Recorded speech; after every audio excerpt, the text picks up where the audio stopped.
Welcome to Verbal Pick Radio, where we give you a verbal image of life, and we are everyday people. I'd like to welcome you all to the show today. We got a great show in store for you tonight. We're dealing with Kamala Harris, right? Now, the only reason why I'm excited about Kamala Harris, and it has nothing actually to do with her being picked, right? The reason I'm excited is because Kamala Harris, for one, her mother is from India, her father is from Jamaica. Now, uh, two things about India. One, the Africans migrated through the Indus Valley, settled in India. Then, 16,000 years ago, they were sent to the Americas for their disbelief in one God. They were worshiping many gods, so they were rebellious, and they were sent to the Americas. That's why when Columbus came to the Americas and saw those, he thought he was in India, but the Native Americans and the people in India are uh, related. Now, the that swastika in the Aryan nation, that actually comes from India as well. And that caste system of promoting the lighter and uh, disrespecting the darker, that also came up out of India. So Kamala Harris, she has a great chance to go back into India and set the record straight. As the young Indian lady who won Miss America, had they put it in the Indian paper, is Miss America too dark for India due to their caste system, right? But she was accepted in America, but in India, they call the darker skinned people the untouchables in India. Now, if Kamala Harris becomes VP, right, she can go into India and remove that obstacle or that racism in India. Now, you may ask, well, why is that important? Because that is the birthplace of racism that was taught and carried out to the Americas. So if she can go back and remove that one brick that's holding up that caste system, then all the racism around the world will fall as well. And she's in that position of power to do just that if she becomes the VP. So that's the only reason I'm excited, and I hope she would take on that task. And this will not be the first time this subject will be mentioned on this show. We'll do it throughout the course. So it'll reach Miss Kamala Harris, VP, to go and make situations better for the darker skinned people in her mother's home country, right? Uh, that'd be a great feat, right? She can go and finish the work of Gandhi and get that done, right? And she can do part of the work that he didn't do, because that'll be key.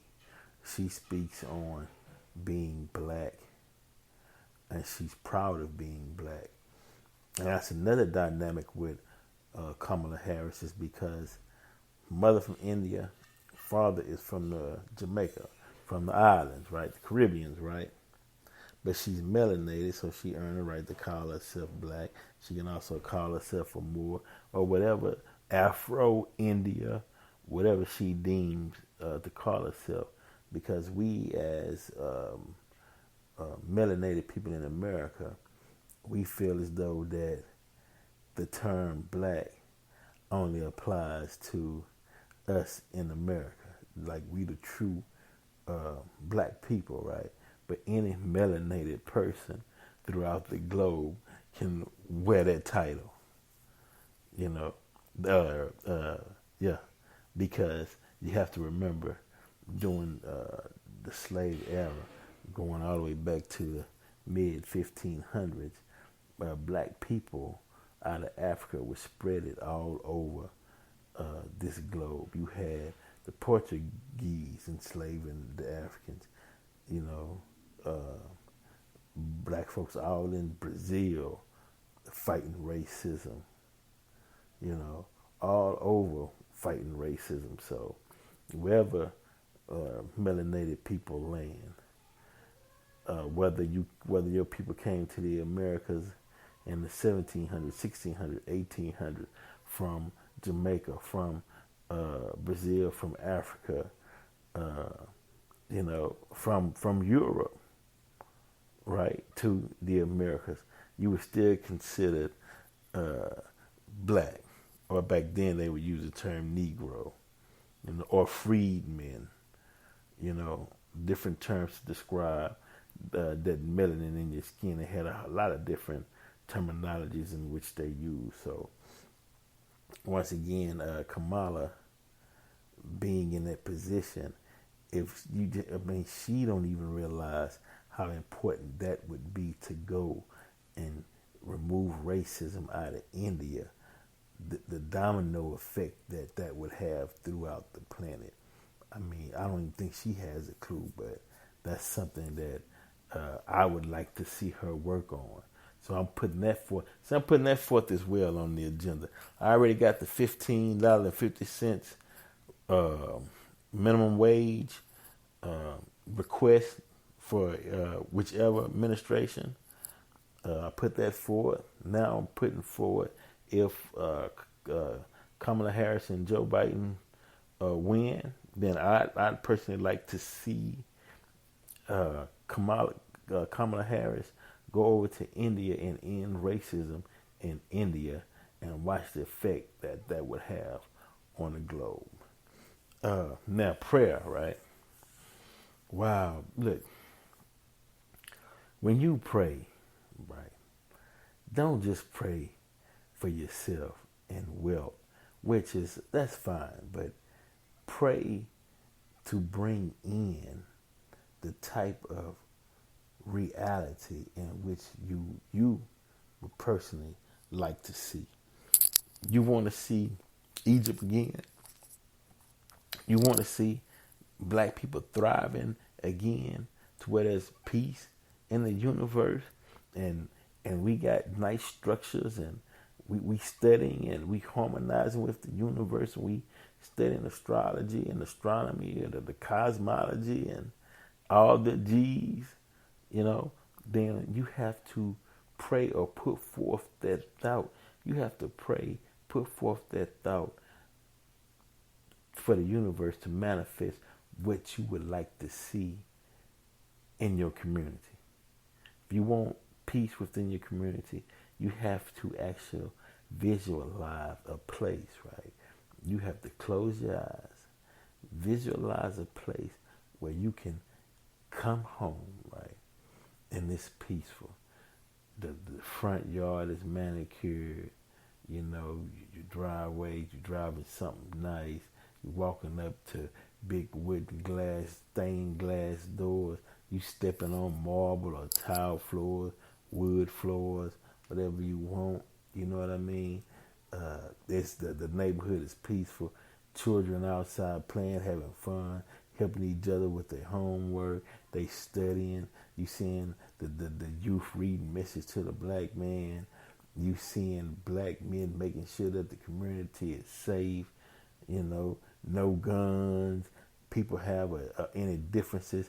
They sitting down, dealing with their differences as diplomats. You got to see all that. You know, your mind shapes your environment. Your mind shapes your reality. So you have to see all of that in your mind playing out. You have to see your children having fun in a safe, peaceful environment with no guns and nobody at each other's throat in front of your children. We got to pray for that. You got to visualize that. Right? That's the part you have to do. You have to visualize that the people that's in political office is a servant to you, and their goal and their job is to maintain the peace that you visualize. Right?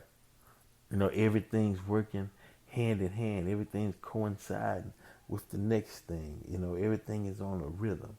Everything is working out on a system that's beneficial to all the people that's in said community, wherever you at in the Americas. That's your job. So prayer is powerful. You have to see yourself. You vacation, taking trips, visiting islands, pyramids. Just enjoying all the wonders that the Most High put on this planet for you to enjoy. You have to see that so you can have life and life more abundant instead of the pain and the misery. That's the key to life. So prayer is important, and your actual visualization of things that you want to see that would be your version or vision of peace. That's very, very important. So before we get out of here, we're going to recap because this is going to be a short one tonight. But I still, and I'm monitoring, and I'd like to see Kamala Harris on that first initial trip to India to end that racism in India and in that caste system. That would be a key. Trust me, that would spread throughout the universe. That's attacking the problem at the root. You heard it first right here on Verbal Pick Radio. Make sure y'all stay tuned. That the up and coming part 2 of the EDP. We're currently working on that with Marcus Mudd and A-Tone Productions. It's going to be a great one. Also, stay tuned to my YouTube channel. Like and subscribe on Verbal Pick Radio. Just pick a topic, go down there, scroll, check us out. We're doing good works, in my opinion, with dropping knowledge and things that you can study upon to enhance everyday life. Verbal Pick Radio. We're out.